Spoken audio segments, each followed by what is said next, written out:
নিয়োগ দুর্নীতি মামলায় এই মুহূর্তের বড় খবর দেব আপনাদেরকে। শান্তনু বন্দ্যোপাধ্যায় তিনি জামিন পেলেন। সিবিআই মামলায় জামিন মঞ্জুর শান্তনু বন্দ্যোপাধ্যায়। 1 লক্ষ টাকার বন্ডে শর্ত সাপেক্ষে জামিন সিবিআই বিশেষ আদালতের। এর আগে আপনাদের মনে থাকবে ইডির মামলায় কলকাতা হাইকোর্ট থেকে জামিন পেয়েছিলেন শান্তনু। ফলে জেল মুক্তিতে আর কোনো বাধা রইল না শান্তনু বন্দ্যোপাধ্যায়ের। কথা বলবো পিয়ালি মিত্র রয়েছেন আমাদের সঙ্গে টেলিফোনে প্রতিনিধি। পিয়ালি, তাহলে তো জেল মুক্তিতে কোনো বাধাই রইল না শান্তনু? একেবারেই দেখো, জেল মুক্তিতে কোনো বাধা রইল না। তার কারণ এর আগে শান্তনু বন্দ্যোপাধ্যায় ইডির মামলাতে কলকাতা হাইকোর্ট থেকে 10 লক্ষ টাকার বন্ডে জামিন পেয়েছিল এবং আর একটা মামলা তার ছিল, সেটা হচ্ছে সিবিআই যে প্রাথমিক মামলা।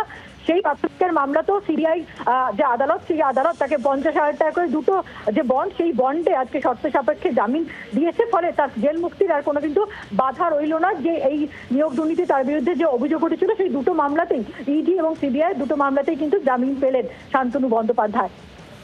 ধন্যবাদ পিয়ালি, ছিলেন টেলিফোনে প্রতিনিধি। অত্যন্ত গুরুত্বপূর্ণ আপডেট আপনাদেরকে আরো একবার জানিয়ে রাখি। সিবিআই প্রাথমিক নিয়োগ মামলায় এবার জামিন মঞ্জুর হলো শান্তনু বন্দ্যোপাধ্যায়। এর আগে ইডির মামলায় জামিন পেয়েছিলেন তিনি, অর্থাৎ জেল মুক্তিতে আর কোনো বাধাই রইল না শান্তনুর।